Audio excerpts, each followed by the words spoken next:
Jai Radha Madhava Kunja Bihari.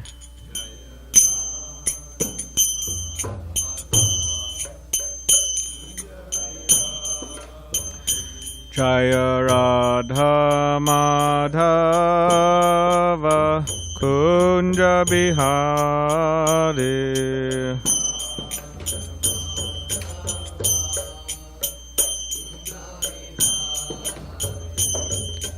Gopi Jana Vallabha Girivaradari.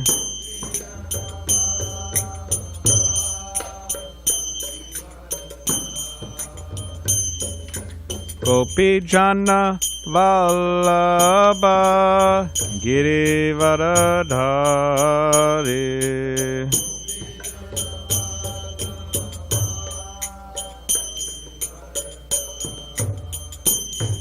Yashodanandana Brajajana Ranjana.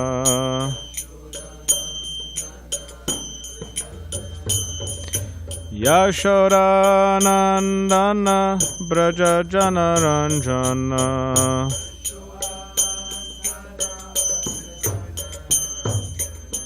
Yamuna Tiravanachari.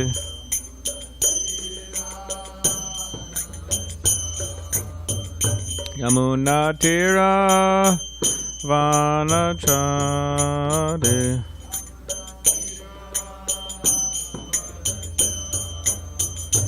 Jaya Radha Madhava Kunja Bihari.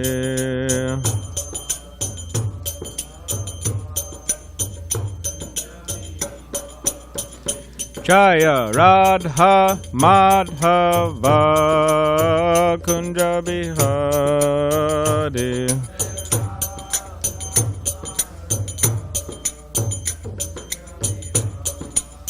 Jaya Radha Madhava Kunja Bihari.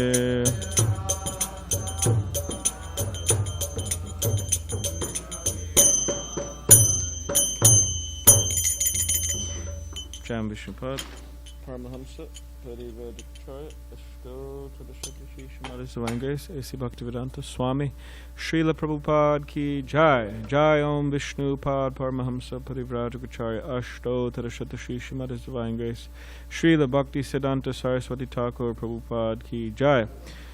Ananta Koti Vaishnav Vrinda Ki Jai. Namacharya Srila Haridas Thakur Ki Jai. Prem Sikaho Shri Krishna Chaitanya Prabhu Nityananda Shri Advaita Gadadhar Shrivas Adi Gauda Bhakta Vrinda Ki Jai.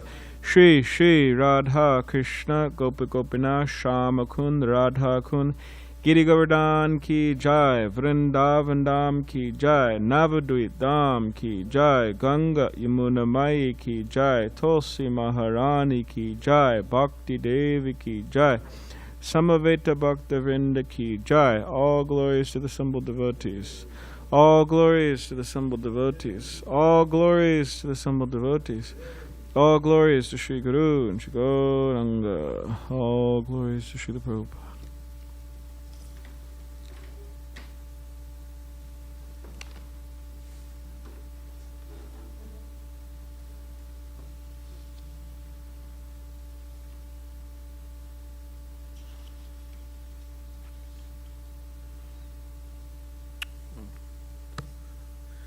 Om Namo Bhagavate Vasudevaya. Om Namo Bhagavate Vasudevaya. Om Namo Bhagavate Vasudevaya.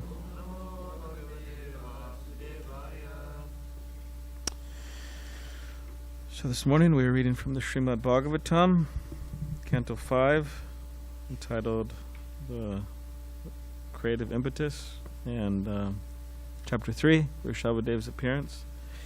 We're on text 13.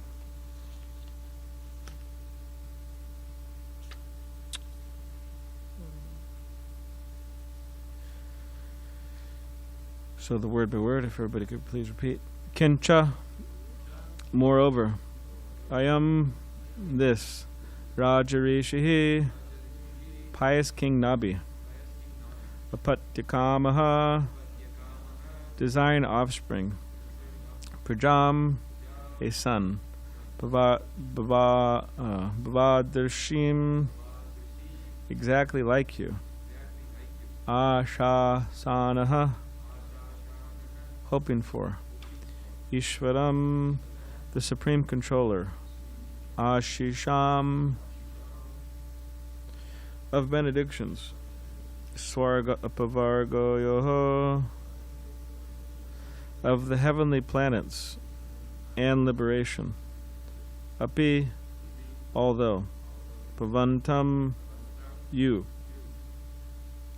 Upadavati, worships, Pajayam, children, Artapatayoha, regarding as the ultimate goal of life,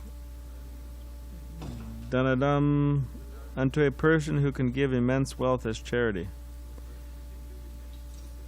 Eva, like, Adanaha, a poor man, Palikaranam, a little husk. Translation and commentary by His Divine Grace, A.C. Bhaktivedanta Swami Prabhupada. Dear Lord, here is the great King Nabi, whose ultimate goal in life is to have a son, like you. Your Lordship, his position is like that of a person approaching a very rich man and begging for a little grain. Maharaj Nabi is so desirous of having a son that he is worshipping you for a son, although you can offer him any exalted position, including elevation to the heavenly planets or liberation back to Godhead. Purport. The priests were a little ashamed that King Nabi was performing a great sacrifice just to ask the Lord's benediction for a son. The Lord could offer him promotion to the heavenly planets or the Vaikuntha planets. Sri Chaitanya Mahaprabhu has taught us how to approach the Supreme Lord and ask him for the ultimate benediction. He said, Nadanam Nadjanam Nasundarim Kavitam Ba Jagadisha Kamaye. He did not want to ask the Supreme Lord for anything material. Material opulence means riches, a nice family, a good wife, and many followers. But an intelligent devotee does not ask the Supreme Lord for anything material. His only prayer is, Mama Janmani Janmari Ishvare Bhavatad Bhakti Rahoitaki Toi. He wants to be engaged perpetually in the loving service of the Lord. He does not want promotion to the heavenly planets, or mukti, liberation from material bondage. If this were the case, Sri Chaitanya Mahaprabhu would not have said, Mama Janmani Janmani.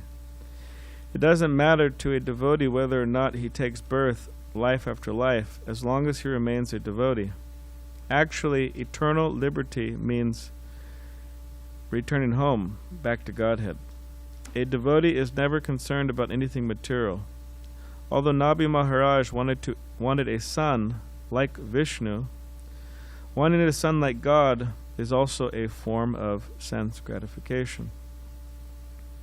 A pure devotee wants only to engage in the Lord's loving service.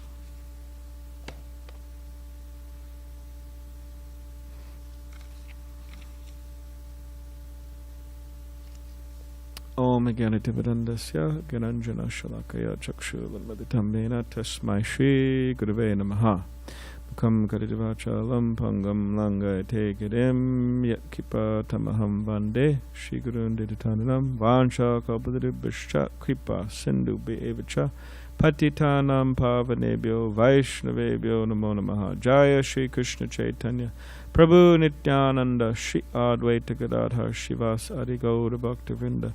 Hare Krishna, Krishna Krishna, Hare Hare.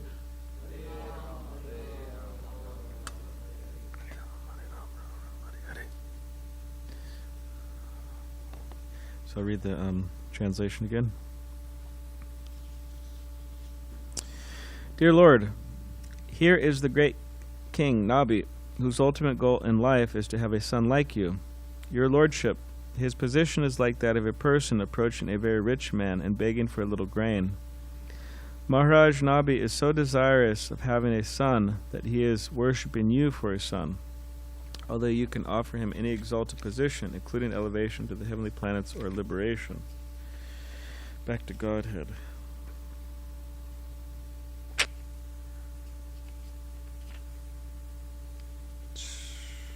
Well,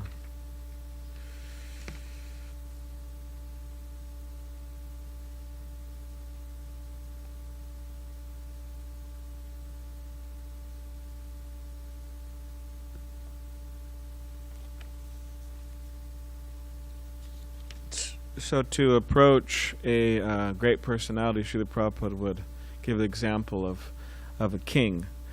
Now, of course, we don't have so much experience with kings these days, but you approach a wealthy person. You approach Mr. Gates or Mr. What's his name? The Amazon guy. Bezos, Mr. Gates,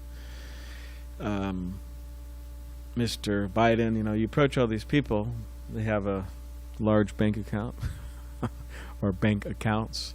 You approach them and you say, "Yeah, very nice to meet you, Mr. Gates. Very nice to meet you, Mr. Bezos. Very nice to meet you, Mr. Biden. Can you please? I want to ask you for something." And they say, "Okay, what do you want?" So please. Give me a palm full of ashes. I want some ashes. You know, ashes from after you burn something. So that would be considered, provided the person was able to give you large sums of wealth. I mean, those people can give you large sums of wealth, provided they agree to, right? Biden, Bezos, and Gates, right? But and let's say they actually agreed to give a person large sums of wealth, and we go to them and say, "Give me some ashes." So that would be considered a lost opportunity, considered to be insanity, right? So to approach Krishna, ultimately to approach Krishna for fulfillment of our material desires, it's just like that. Krishna could give us a lot more, but we're just asking for something that's not very significant. And again, I mentioned in the classes before, like also Bhakti Sundar Goswami was mentioning, that in Kali Yuga, this particular age we're in, the thoughts we have, the sinful thoughts or the immoral thoughts or the bad thoughts we may have, we don't get punishment for them. And the good thoughts we have, we actually get benefit for those thoughts. Whereas in previous ages, if you actually even thought something, you'd actually get reactions for it. I mean, thought something bad. Now, he was making the point that if we continue to think in a wrong way, that turns into actions, right? That turns into us acting in a wrong way or in an immoral way. So you have to be careful. But in relation to asking Krishna for something, right? Material. They say, "Oh, I'm not doing that. I'm not going to Radhagiri Dar and say, 'Oh, please, give me this, give me that, give me so many things,' right?"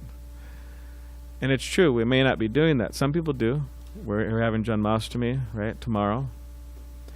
I suspect that not everybody who walks into this door is going to be praying for pure devotional service, but they may be praying for other things, right? But pious, Krishna says, Chatur, but what is it?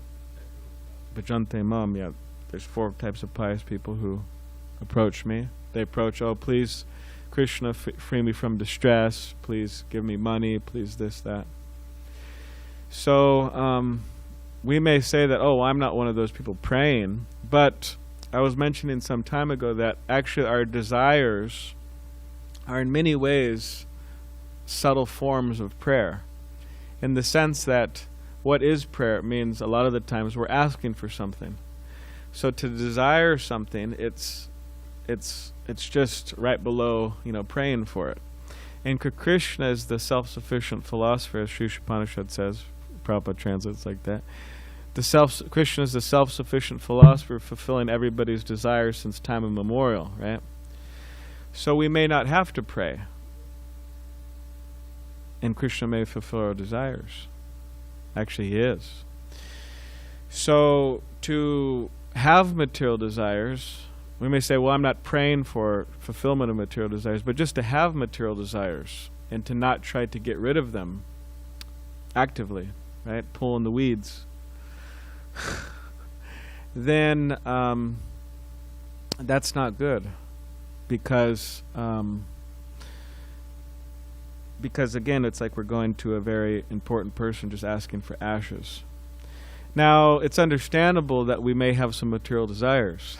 We're in the material world. We've been conditioned by material nature. It's understandable that we have material desires. But the whole process of Krishna consciousness means to remove them.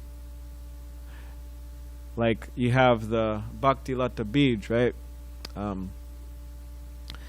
Guru Krishna Prasade Pai Bhakti Lata Bij. Brahmanda Brahmati Kon Bhagavan Jiv. Guru Krishna Prasade Pai Bhakti Lata Bij. So that the souls are wandering in this world, from species to species, planets to planets. And by the mercy of Krishna, the fortunate soul, Bhagavan Jiv, they get the opportunity to meet a bona fide spiritual master.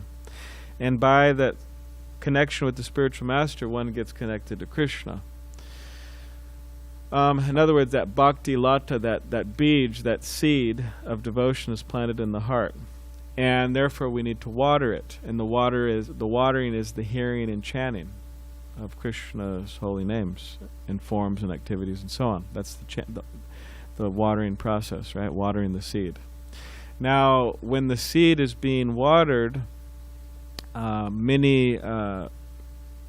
with the seed, anybody who's a gardener, right? A lot of gardening means pulling weeds, right? You got to pull weeds, because the weeds will choke up the creeper, kill it, in other words. But sometimes the weeds look like the creeper. They look like the creeper, actually.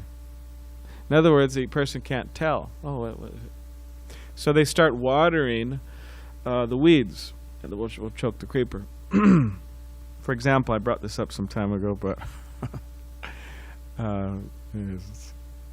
so one brahmachari here many years ago, he was watering the garden out here. It's good. We should water the garden, but there's a time to water the garden, right? So, anyways, he was watering the garden. It was maybe 6:15 a.m. and he was watering like this with his left hand, with the hose, and he was chanting Hare Krishna on his beads, chanting his japa, Hare Krishna, Krishna, Krishna, Hare Hare, Hare Krishna. No, maybe he's chanting properly. I don't know. It means he was pronouncing properly, Hare Krishna, Hare Krishna. But the principle is not to do anything while we chant. Actually, our 16 rounds, we should just chant. So don't clean, don't take out the trash, don't do anything else, but just focus on chanting. So anyways, he was doing that, watering and chanting his rounds. And then Rajendrananda Prabhu, maybe he's listening here. But anyways, Rajendrananda Prabhu, he walked out and he told this brahmachari, he said, "Hey, what are you doing?" He said, "Are you watering the creeper? Are you watering the weeds?" And then the brahmachari stopped and understood what he was saying, which means that he is making the point: are you watering the Bhakti Lata Bij growing in the heart, right? By attentively chanting, or are you watering the weeds by inattentively chanting? Which inattentive chanting, they say, Srila Bhaktivinoda Thakur says, is like the mother of all offenses, the 10 offenses to the holy name, which means that what does a mother do? She gives birth, right? She gives birth. So by offending the holy name, by being inattentive, that gives birth to all the other fences. In other words, all the other fences are able to be very strong and evil children. Right? You could think of some monstrous children. It means like really evil. In other words, they're able to become strong. So in other words, Vaishnava Aparad, offenses towards devotees, our tendency to be offensive towards devotees through our words, through our thoughts, right? Our thinking, through our speech, through our actions, and so on. This is actually, at least to some degree, born from this inattentive chanting. Because if we're attentively chanting, we'll be able to properly see the Vaishnavas. That, oh, these personalities are worshipful. I shouldn't criticize them. I shouldn't, and so on, offend them. So yeah, we have to. So in other words, if we focus on attentive chanting as the main, as the main focus of our lives, if we water that seed by hearing and chanting properly, attentively, then we'll be able to avoid the other 10 offenses, or the other offenses to the holy name. Therefore, it's stressed over and over and over again to attentively chant Hare Krishna. Now, of course, attentively chanting Hare Krishna, it depends on so many things, right? Get enough sleep the previous night. Because if we don't get enough sleep, our intelligence is not sharp. And therefore, it's hard to control our mind. And therefore it's hard to chant. Because intelligence controls the mind. Right? So to get enough sleep, it's important. Now Srila Prabhupada was asked about this. Oh, well, what's enough sleep? And Prabhupada said, well, that depends. Some people need 4 hours. Some people need 5 hours. Some people need more. 6, 7, 8. Should try to cut it off around that area. Don't go any.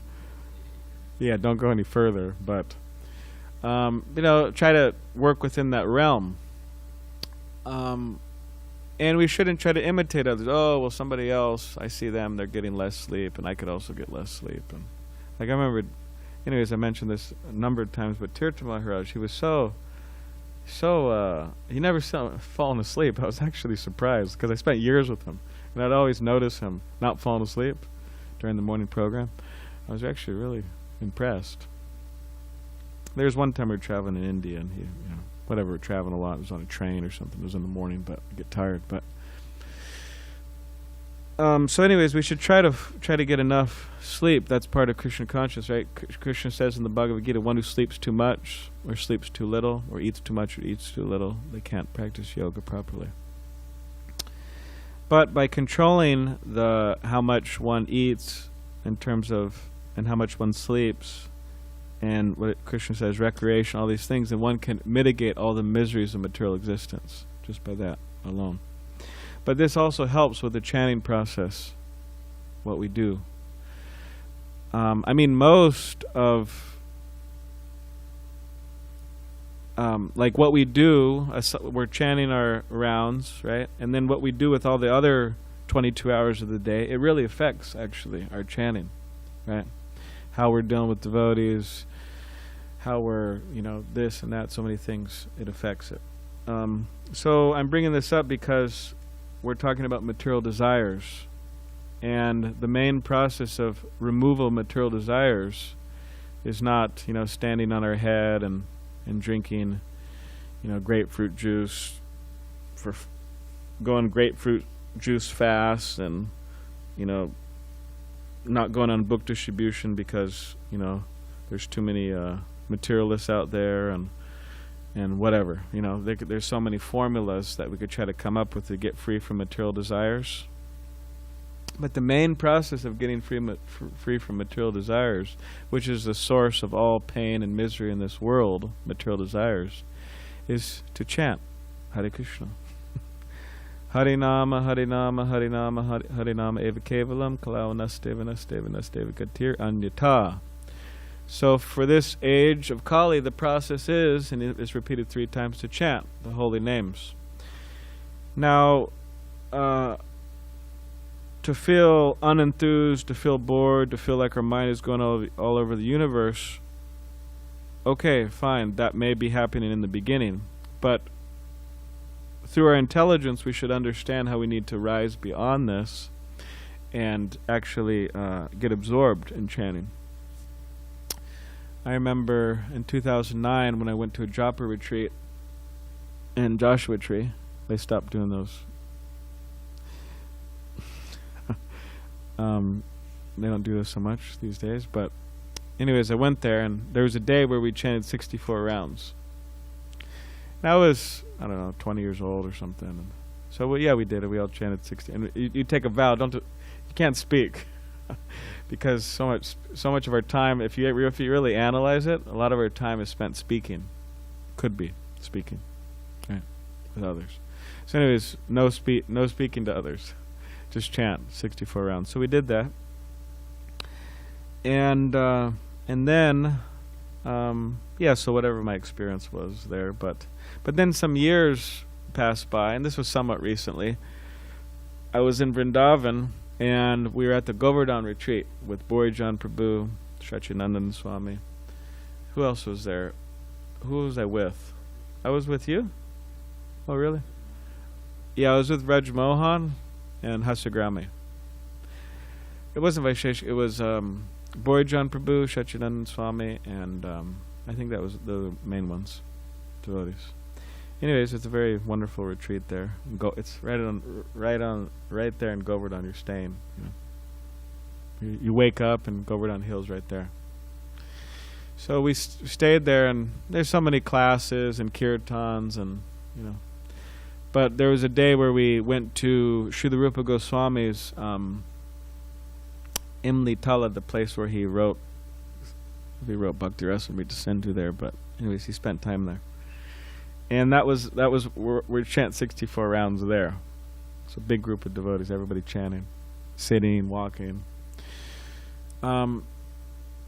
So just analyzing my chanting of 64 rounds in 2009 and my chanting of 64 rounds however much later, years later, at least I was happy to note that there was I was more attentive. And of course, maybe you could say it was largely it was. Of course, it's the devotee's mercy and the mercy of the holy places and so on. But I also felt that due to my trying to be Krishna conscious for years, that I was getting some mercy in terms of being attentive. And somehow or other I sat for most of the japa. It's like a long time sitting. It's like hours. But Raj Mohan was pacing around, or he was walking fast around the there's a pond there. But so we should try to we should try to increase. And this is our yagya, right? Krishna says in the Bhagavad Gita, of yagyas I am japa, right? So in other words, it means a sacrifice. We're sacrificing our time. We're sacrificing our mind. Means we have to. Our mind is going, right? Going. Oh, here, there, work, family. Oh, what am I going to do in the future? Oh, what happened in the past? Oh, what this devotee said to me. That devotee said to me. Oh, I got to do this service later, that service later. Oh, what's for breakfast? And those are some more, you could say, innocent thoughts. Maybe we have some more non-innocent thoughts entering our mind as well. So we just have to try to, our mind's going, we just have to, press the pause button. Press the pause button and just hear the holy names. And this is how we get purified. Or else we're just watering the weeds. We're just watering the weeds. And that, and it could turn into something ugly. Like Srila Bhaktivinoda Thakur says, if one prematurely meditates on the pastimes of Radha and Krishna, it means the conjugal pastimes of Radha and Krishna, which by nature for materialists to subject their mind to that, they'll just think of ordinary lust, man and woman lust stuff. So to prematurely focus on Radha Krishna's pastimes, conjugal pastimes, instead of bringing us towards Radha and Krishna, towards purity, it actually gives us an opposite result. It brings us away from Radha and Krishna, and it brings us to degradation. That's what he says. So in other words, also chanting of the holy names. Namad Chintamani Krishnas Chaitanya Rasa Vigraha. It says Krishna's name is Chintamani, which means Chintamani means like it's a touchstone. It gives us what the chanter desires. So therefore we have to be careful about our desires. That's what I'm trying to say here.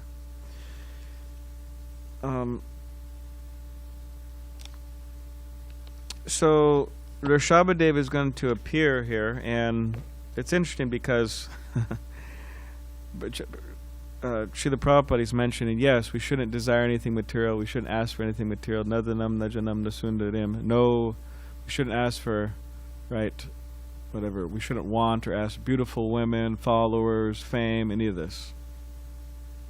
But just ask for Mama Janmani Janmirishvare Bhavatad Bhakti Hoitaki Twai, just pure devotional service, birth after birth. That's all we want, right? Just to serve Krishna and the devotees. So, but it's interesting because Nabi, he's not an ordinary person at all. He is going to give birth, means through association with his wife, Meru Devi, they're going to give birth to Rishabhadev, right? So he's praying for a son like the Lord, and this happens. And it's interesting because Prabhupada says in the purport, although Nabi Maharaj wanted a son like Vishnu, wanting a son like God is also a form of sense gratification. Very interesting. So this should help us understand the very subtle nature of material desires. Even wanting a son like Krishna is sense gratification. That's what Prabhupada says. So, therefore, a devotee is always vigilant, right? The price of freedom is vigilance. So I remember I was in Mayapur one time. I was there with Tirtha Maharaj, and we were getting mridangas for the temple. We were getting mridangas for the temple in Navadvip. So we went to this person, and we want 5 mridangas and certain colors and everything. So then while we went over there, I mentioned to him, I said, I'd also like a mridanga, like my own mridanga. And then he rejected the idea. He said, I think he kind of spoke to me later about it, but he said, yeah, all right, well, you want your own mridanga, but, and then I said, well, it's, it's spiritual. Mridanga's spiritual. And he said, yeah, that's true. And he said, first you want a mridanga, and, then you want whatever, you want your own this, you want your own that, and before you know it, you got own house, this, that, so many different things, because brahmachari, simple living or whatever. But so then I said, that's a good point. I have to be careful. So then some time passed, but he let me get the mridanga.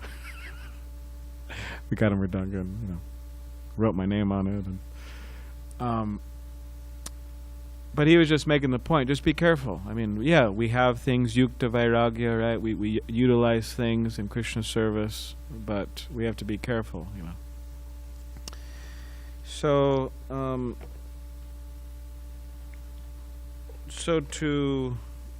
to conclude, tomorrow is Janmashtami, and it's also a day where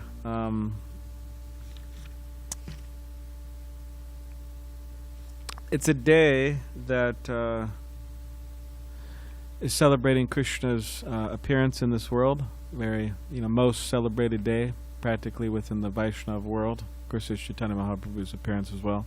But among the broader Vaishnava world, within India, around the world, Indians. So it's a day where there'll be a lot going on, a lot of cooking, a lot of cleaning, a lot of visitors coming and fasting, right? Fasting till midnight. And then the next day is Srila Prabhupada's appearance day, which is also a lot of cooking and so on, and up until noon. We'll have a celebration until noon. We're not doing it in the evening. It's in the noon time. So, yeah, devotees will... I'm just reminding everybody, myself as well, but we have to be careful because it could be a little bit of a pressuring, it could be a little, put a little pressure on us, and we're fasting, and there's a lot going on, we're busy, so you have to be careful to, treat each other like Vaishnavas. Means, sometimes devotees, it's fasting, people get a little edgy, right? There's been some fights, not physical, but verbal. So anyways, we have to kind of keep it in mind. But it will be a day of yajna. Of course, our whole life is supposed to be yajna, and we should be happy to do it. But yeah, it might be put a little pressure. So, but in relation to that, there's a very beautiful Janmashtami. There's a very beautiful verse in the Bhagavatam, 10th canto, chapter 88, text 8. And of course, I'm not getting to a whole discussion about it, but I'll just read it, and I'll read some of the purport. It's describing why Krishna appears. Shri Bhagavan Uvacha Yasyaham Anugrinami Harishe Tadanam Shanai Tato Danam Tajantyasya Swajana Dukkha Dukkitam. The personality of God had said, if I especially favor someone, I gradually deprive him of his wealth. Then the relatives and friends of such a poverty-stricken man abandoned him. In this way he suffers, one distressed after another. Anyways, the king was asking, why do people worship Shiva more than they do Vishnu? And this is, and it's being quoted by Shukadeva Goswami, what Krishna said in an earlier part of the Bhagavatam, how he takes away gradually everything. And it says that the person suffers one misery after another. And people say, okay, well, in other words, that's the answer why people don't worship Krishna as much as they do Shiva. Shiva provides more material opulence.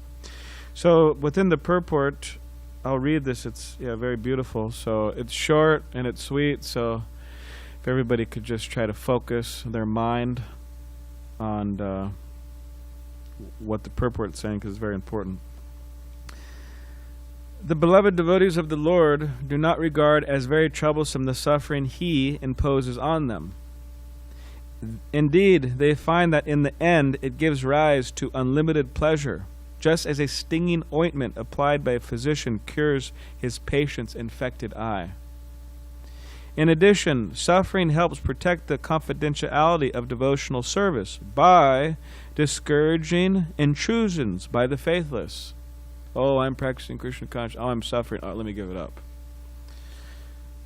So he's saying here that suffering helps protect the confidentiality of devotional service by discouraging intrusions by the faithless.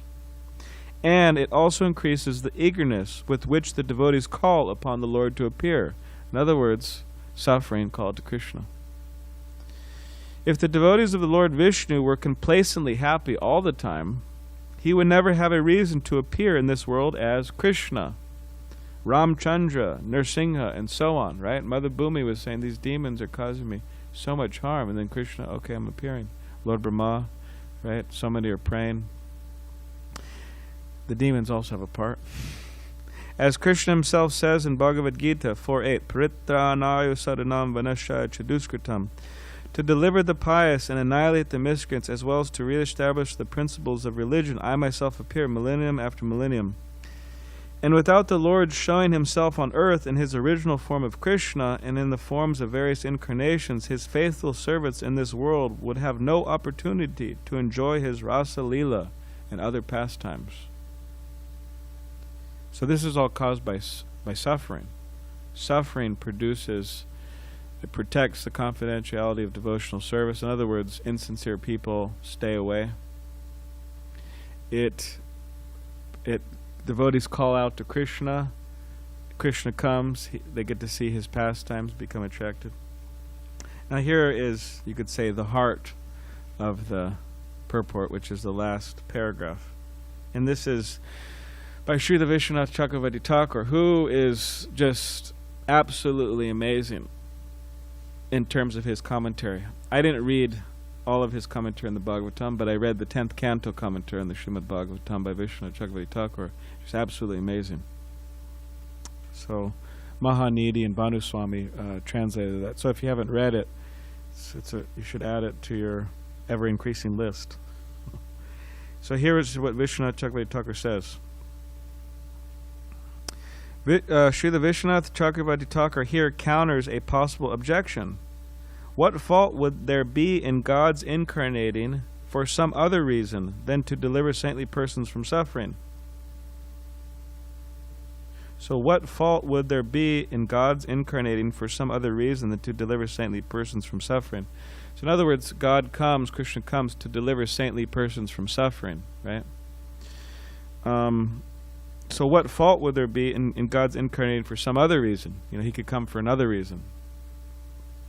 So this is what he says. The learned Acharya responds, yes, my dear brother, this makes good sense, but you are not expert in understanding spiritual moods. Please listen. It is at night that the sunrise becomes attractive. During the hot summer, that cold water gives comfort, and during the cold winter months, that warm water is pleasing. Lamplight appears attractive in darkness, not in the glaring light of day. And one is distressed by hunger, food tastes especially good. So, fasting tomorrow, you break your fast. In other words, to strengthen his devotee's mood of dependence on him and longing for him, the Lord arranges for his devotees to go through some suffering. So he arranges that we go through suffering, right? The food tastes especially good when we're hungry. The lamp looks very beautiful in the darkness. Cold water is pleasing in the summer seasons. Hot water is pleasing in the winter seasons. So he arranges his devotees to go through some suffering, and when he appears in order to deliver them, their gratitude and transcendental pleasure are boundless. So, anyways, so devotees may suffer, but then when Krishna comes, and he may arrange that they suffer, but then when Krishna comes, their gratitude and transcendental pleasure are boundless. So that's just a little bit about Krishna's appearance. So does anybody have any... Now tomorrow, who's giving class tomorrow? Monday? Hare Krishna. I think Mukunda Charna Prabhu has a question, then we'll take yours, Vijay Prabhu. Thank you. I think Dravida Prabhu is giving tomorrow. Monday, right? Yes.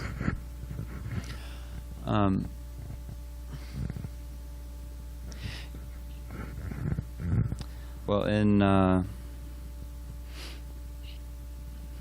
your class, let's start with your class. So your class, you mentioned how, in one sense, even though there's I don't know about injunction, but the point that in Kali Yuga we don't have the same, reactions to our subtle actions, like our mind, our thoughts. But in some degree there is, because if you're thinking offensive things about devotees, that subtle action will lead to a gross action, which will then lead to gross reaction. But and then in a somewhat similar way, then if you're thinking material desires, it's a subtle, it's a subtle action, it's a subtle thing. Yeah. But it, and in one sense, you don't get a gross reaction for it, but still you have some if you're chanting Hare Krishna, Krishna's fulfilling your desires. And then in one sense you could say Krishna's especially fulfilling your desires if you're chanting Hare Krishna. So then by chanting Hare Krishna, then you're having material desires, and that will lead to Krishna fulfilling them, and then it will lead you away. Yeah. Can lead you away. And that came up not so long ago also. And then also you included that quote about if you're reading, Krishna Leela, and you're getting, and it actually can ruin your actual like devotion, because you'll see it in the wrong way. You'll become, you see it in a lusty way, and it'll distract you, take you away. And so then that seems contrary to the other idea. So it seems like there's still this kind of like, maybe it's a little different, but there's still some kind of like karmic, or some kind of like, action-reaction thing going on. And it seems contrary to the other idea that if you have material desires, no problem, just add Krishna, come to Krishna consciousness, and then, and David read it this morning in the announcements, that whatever, one of the excerpts about that, if you seek material benedictions, seek them from Krishna, and then you fulfill them in the way that you don't seek more material benedictions. You stop seeking them, you stop needing them, or stop wanting them. So, but it seems that the other way, it's that, to say that you seek material benediction, come to Krishna, it's basically still kind of like a, kind of a death sentence, or it's still kind of like, like, come, and then you'll just be swept away anyway, because if you're going to have them, as soon as you chant Hare Krishna, Krishnas will just fulfill them, and then you'll go off on your way, back, doing your own thing. So it seems those are okay. Yeah, there's different, you could say, instructions for different, different people, you could say. In other words, like, in many ways it's actually a trick, it's actually trickery, transcendental trickery. Srila Prabhupada said one time he was on a morning walk and walking with the devotees, and Prabhupada asked the devotees, oh, well, is a Vaishnava honest, or is he, dishonest? And then the devotee said, oh, probably, the Vaishnava is honest. Prabhupada said, no, dishonest. And they said, oh, how is that, Srila Prabhupada? He said, well, just like me. He said, I told all of you, just chant Hare Krishna. You don't have to give anything up. You don't have to give anything up, just chant Hare Krishna. But now, just see, now there's nothing in your life besides Krishna. In other words, we say this, and therefore Prabhupada said that, devotee is a transcendental trickster, you could say. So Prabhupada said, I tricked you. So we say this, just add Krishna. It's true, we do say that. Prabhupada said that.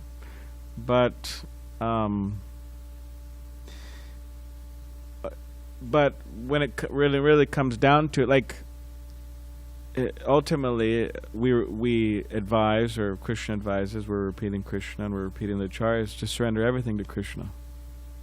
Just like Vamanadev, right? He just said, I just want 3 steps. Just give me 3 steps. That's all I need. Just 3 steps. He was a small Brahmin boy, right?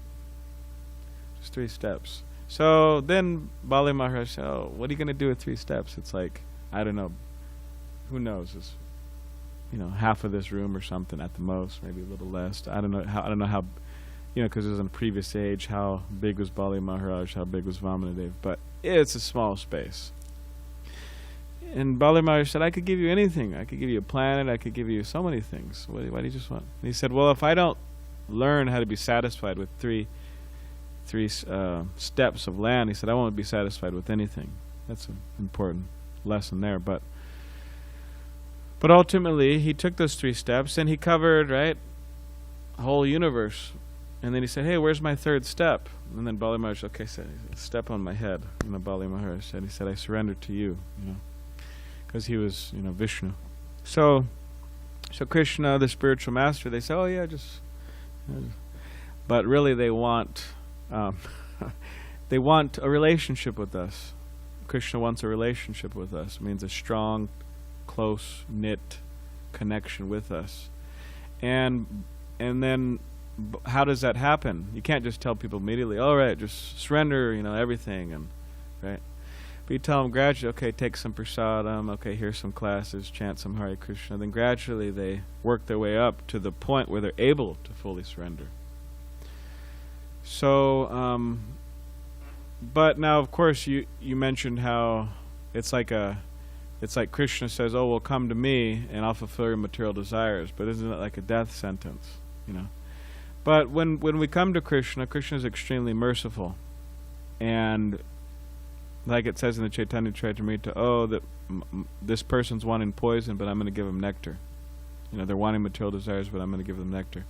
Now, of course, what I said was that we have to be careful. It's true, because although Krishna, may want material desires, and Krishna may, right, give us nectar, or give us the nectar of his service, still we have to be careful, because you could say that these further instructions are kind of what I was saying, mostly stressing was for people, like this idea of adding Krishna, it's for beginners.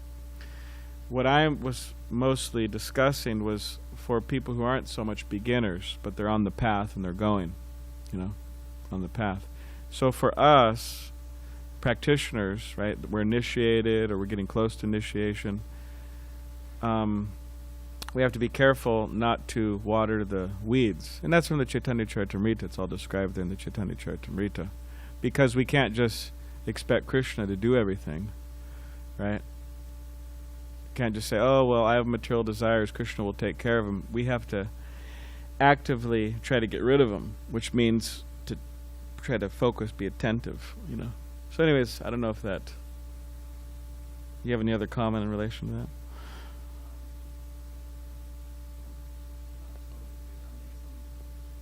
I guess I'm still looking for some kind of principle that distinguishes if I'm like in the process of Krishna consciousness and then I let myself cultivate some material desire, and then well, I should be careful because Krishna may fulfill that, and then I'll get what I asked for. Be careful what you wish for. That'll just like, you know, if I'm wanting something, well, maybe I'll enjoy it better outside of Krishna consciousness, because then I won't have the guilt and I can just like fully dive into it. But then in the case of Nabi here, in the case of Dhruva, then it's that. Well, maybe this will assist. That it says that Krishna may fulfill your desire, your material desire, right? So he says, come to me, right, for your material desires. Tivrena Bhakti Yogena, whether you have full material desires, no material desires, or your desire and liberation, come to Krishna, right? So it says that he may fulfill the material desires, right, of his devotee. But it says that he'll fulfill them in such a way where you never want them again. So, so it's being advised, be careful. Do not cultivate material desires. Weed them out, you know, pull them out. Be serious. That's the advice, right? Now, if someone is not able to do that, if they just keep on, you know, having that material desire, and they're like hopeless at the particular time, in some way, of course, no one's ultimately hopeless ever, but they can't get rid of it, right? Then Krishna may fulfill that desire. But it says in the Chaitanya Charitamrita that he'll fulfill it in such a way as you don't want it ever again. In other words, he fulfills it, but then over time you see the real nature of it, or he arranges that like here it says, Krishna, he may, like for example, he may give a whatever beautiful situation, right? Like here it says, okay, he loses everything, and then his family wants nothing to do with him. In other words, Krishna takes it all away. So he may give it to a person, right? Fulfillment of material desires, but then there's all these arrangements of suffering through the process, and eventually he takes it away. Like I know some devotees who, you could say, in many ways acted on their material desires, but over time I saw that in their life Krishna made this arrangement, that arrangement, this arrangement, that arrangement to free them up out of their material entanglement, and now they're, you know, vanaprasthas living in Vrindavan and so on. So I don't know, does that just closer? Does help more, yeah. I was thinking, you've used examples before of, you know, brahmacharis in the ashram who maybe it would seem that maybe they cultivated certain material desires, and then they led them quite astray. I mean, as of now, we don't see Krishna fulfilling their desires in a way that they're giving them up. But like you know, maybe they're chanting japa and they're like looking for spare, you know, people drop in their wallets by garnet, or you know, they're whatever, they're on, they leave for different reasons. And with that example, you joke that, and then they just, if they're going to be chanting japa, focusing on, finding some wallet or finding some money, well, maybe you can do a better job of that when you're not chanting your japa, if you just get out there. But, and so what I was going to say is it's speculation, but again, I was thinking if there's some kind of defining like principle that kind of distinguishes why cultivating material desires could then lead you totally away from Krishna consciousness, or it could just keep you there because Krishna will fulfill them in a way that doesn't take you away. And one principle I was thinking of, speculation, just an idea, but I was thinking of like with Kardama Muni, he also gets Krishna as his son, and he's like, doing these severe penances and meditation, and he's trying to, please Krishna for a benediction. But then he has the material desire that he wants a wife, and he wants a son, but he wants a wife. But then I guess the point's there that he wasn't like, worshiping like Krishna, and then in his worship he's like thinking of his wife, of like the idea of having a nice wife. But he's actually like really attentive in his worship, but he has that desire. But as far as his worship goes, or in our example, or as our case, it'd be like our chanting goes, the chanting actually is attentive. Yeah. So, and in the case of like Nabi, and in the case of Dhruva, they were actually determined in their practice, but they had a desire in the background. But it wasn't that like, during their penances, during their meditation, they're really meditating on a wife or on a kingdom or something like that. But they are meditating on like the mantra or Krishna. I don't know if that's accurate, if that's actually valuable. I mean, that's a good point. I mean, I'm also thinking that there's different reasons why people leave, right? Or you could say there's different problems that arise in devotional service. Now, one reason is to have one problem is to not have a proper understanding of Scripture. In other words, we have all types of misunderstandings. Another reason is that people their senses are very powerful. In other words, they have a hard time controlling their mind and senses. They're sensual. Another reason is people are offensive to devotees, right? Which you've heard a lot. So what I've seen is that there may be people now. All of these people, people who are have trouble sensually speaking, people have trouble, misunderstanding Scripture, and people who are offending Vaishnavas. Now they all have a certain level of faith, because ultimately Krishna consciousness rests on faith. So I've seen that the people who may have trouble, like sensually, means they may be just sensual people, powerful senses, right? But they have faith in Krishna. I've seen that a lot of times those people stay around. Maybe they're struggling with, drug addiction or struggling with this and that, but somehow they stay around. I know many devotees like that. They're very humble in many ways.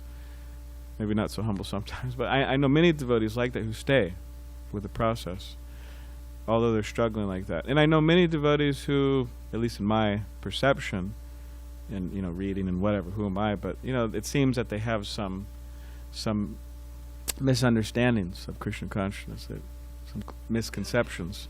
I've seen them stay around also, but because a lot of these people have faith. But the persons I have not seen stay around so much is those who get really just overboard offensive towards devotees, because to do that, it's like Prabhupada said, okay, I give you an instruction, you don't follow it, that's guru aparad. So therefore Prabhupada would sometimes give instruction and the people won't be able to follow it, so Prabhupada would adjust the instruction so that they could not offend the guru, him. So in other words, the Vaishnava aparad is just so dangerous and so poisonous that I've seen that a lot of people who engaged in it, they just leave. They just leave.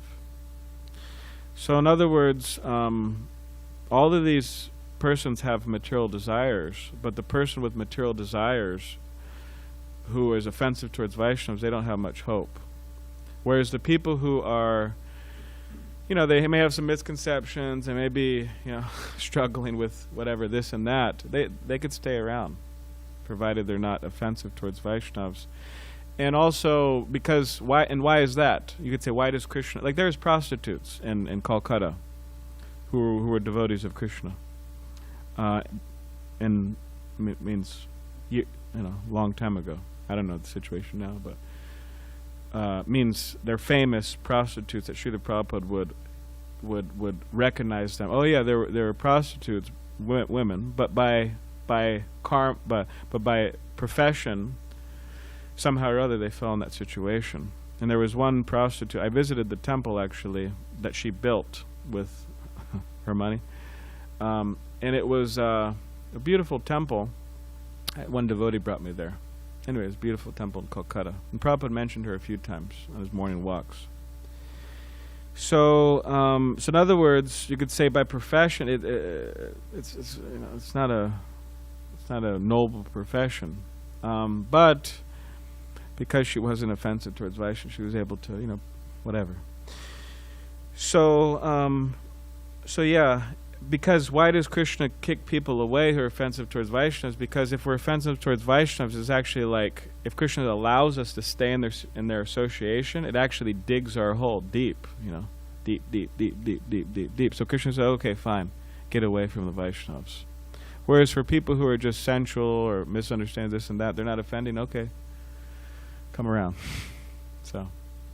Okay, that's the last thing I'll say, I promise.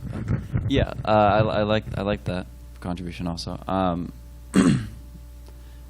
And what was I going to say?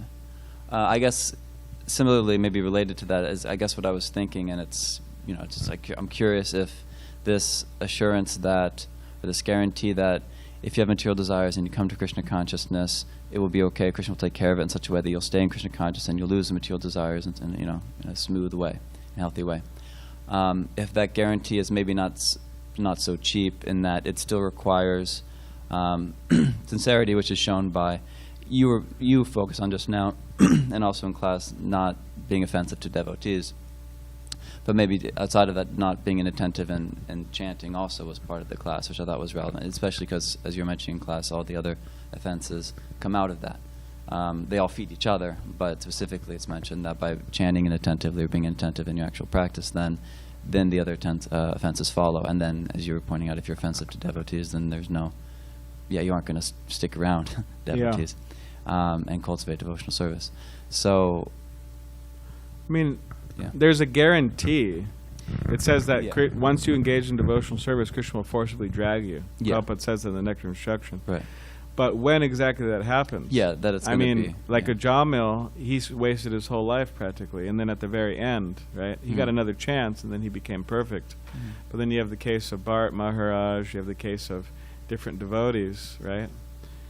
And it's not automatically, okay, Krishna guarantees, right? But when is that time, it might be a life, 2 lives, too, But ultimately, he does guarantee,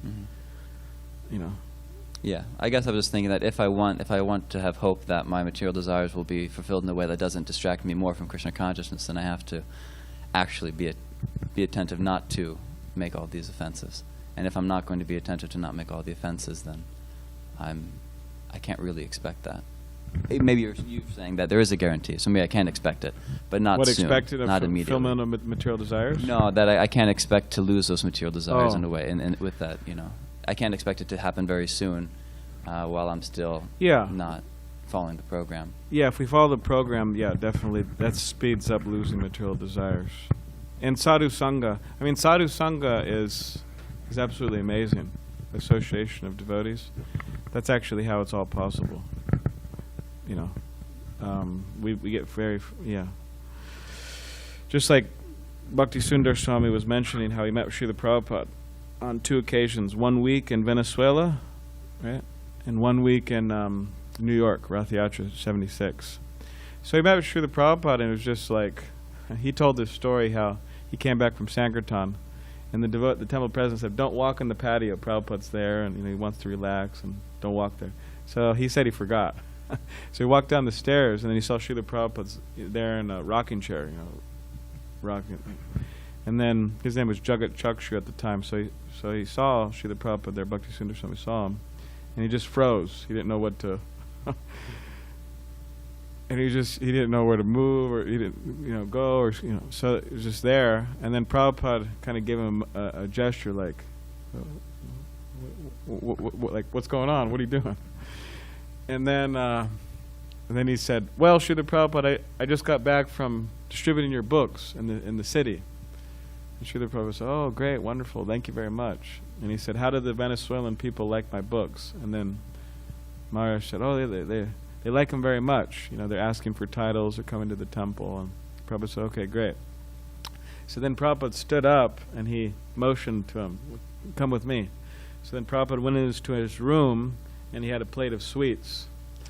And then he got a sweet and then he gave it to Maharaj, and then he said, oh, thank you very much for helping me.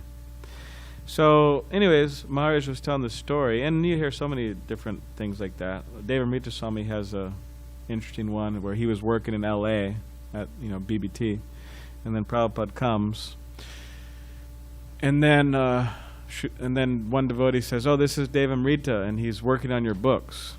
And then Prabhupada, he didn't say anything. He just goes something like, something like that, just kind of makes and that was it.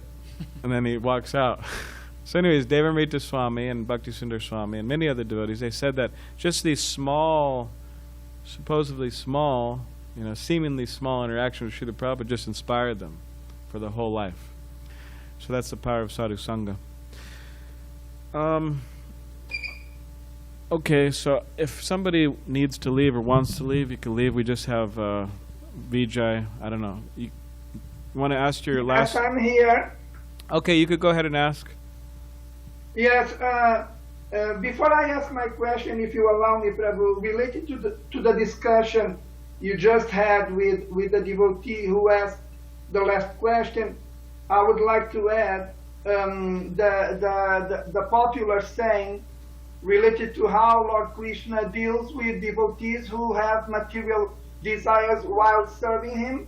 Okay. The saying goes, quote, once burned, twice shy, end quote.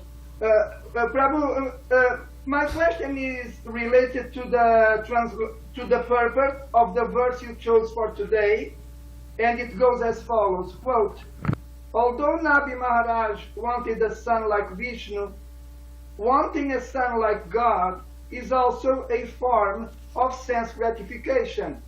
A pure devotee wants only to engage in the Lord's loving service, end quote. So, Prabhu, my question is, why is it that the part and parcel, instead of serving the whole, because of insignificant, if I may say it, material desires, goes for the exact opposite, making the Lord the part and parcel in order for the Lord to serve the living entity which wants to who wants to be the whole in some way. So what is the reason for this to happen? Why is it? What is the reason for the part and parcel to become so stupid?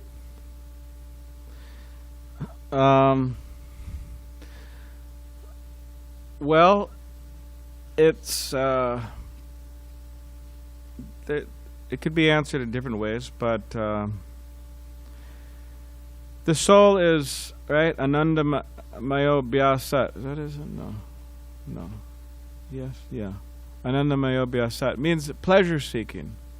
Wants to have pleasure, just as Krishna, right? So when the soul disconnects from Krishna due to, right, wanting to be Krishna or wanting to be the supreme enjoyer, you could say envy, right? Then the soul, what is the soul left with? Non-Krishna, right? Maya. And there's many forms, and Maya just means, right, the material enjoyment, trying to enjoy separately from Krishna. That's the whole problem with we're not against enjoyment, but we're against material enjoyment, because material enjoyment is means it's godless. It just means godless. Like Ravana. Ravana, he was the supreme godless person, right? He had a city of gold and, right, so many women at his call, right? Like he got all these like kind of you got all these like rappers, right? Like modern day rappers. That's a common thing, right? They got a bunch of gold and women and stuff. Men means men rappers. Somehow or other, I don't think country music has that phenomenon going on so much. Huh? Yeah. Anyways, but so Ravana was like the supreme, you could say, gangster, right? Really, criminal, and completely godless. Hiranyakashipu, right? Soft bed, gold. So it just means that they're just trying to enjoy without Krishna. So so we're not into that. We don't like that. So now why does the souls go for that? Again, because that's all they got. That's all they're left with. If you reject God, what is left? Sense gratification. Godless enjoyments. Right? So, and that's all just based on envy. And then when one becomes envious, when one associates with illusory energy, when one becomes godless, one becomes stupid. One becomes, their morals are thrown out the window. They don't have any high ideals to live for. Now, of course, there's gradations, but eventually things become more and more and more degraded. Like, sorry to say, but I guess I'll say it just to make the point, and it might stick in your mind for years. But Russell Brand, maybe I shouldn't have said the name, but anyways, I don't even know. I know who he is. You can go on, please. Anyways, he said that because he associates with all the Hollywood people, this and that, which is quite a degraded place actually. But he made the point. He said, "Oh yeah, I never had sex with anyone who was a minor." Anyways. No, I won't mention it here, but so the point is things become more and more and more and more degraded, to the point that it's just insanity. It's just like Prabhupada, like Srila Prabhupada said, and it's no exaggeration. I mean, sometimes people feel a little, but Prabhupada said, "Oh, it's an animal civilization," because animal civilization means a godless civilization. And godless means, again, they become stupid. So, it's born out of envy, which turns into association with the illusory energy of the Lord, which turns into trying to experience all these godless enjoyments, which turns into more and more degraded forms of that enjoyment, which just turns into absolute insanity, animalism, immorality. So, anyways. Thank you, Balaram Prabhu. Okay. Wonderful answer to my question. Hare Krishna. Thank you very much. Hare Krishna.